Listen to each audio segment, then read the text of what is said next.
ఇక విశాఖలో 2 ఏళ్ల చిన్నారిపై లైంగిక దాడి జరిగింది. న్యూపోర్ట్ పోలీస్ స్టేషన్ సమీపంలో ఘటన జరిగింది. నిందితుడు యోగిని పోలీసులు అదుపులోకి తీసుకున్నారు. నిందితుడిపై పోక్సో కేసు నమోదు చేశారు పోలీసులు. విశాఖలో 2 ఏళ్ల చిన్నాడిపై లైంగిక దాడికి పాల్పడ్డాడు యోగి అనే వ్యక్తి. న్యూపోర్ట్ పోలీస్ స్టేషన్ పరిధిలో ఈ ఘటన చోటు చేసుకుంది. యోగిపై పోలీసులు యోగిని అదుపులోకి తీసుకున్నారు. నిందితుడిపై పోక్సో చట్టం కింద కేసు నమోదు చేశారు.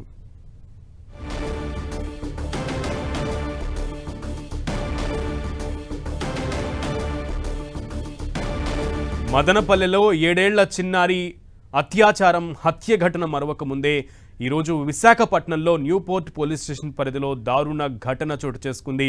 విశాఖపట్నం న్యూపోర్ట్ పోలీస్ స్టేషన్ పరిధిలో యోగి అనే నిందితుడు ఒక 2 ఏళ్ల చిన్నారిపై అత్యాచారానికి పాల్పడినట్లుగా సమాచారం అందింది. దీంతో పోలీసులు నిందితుడిని అరెస్టు చేశారు, అదుపులోకి తీసుకున్నారు. నిందితుడిపై పోక్సో కేసు నమోదు చేశారు.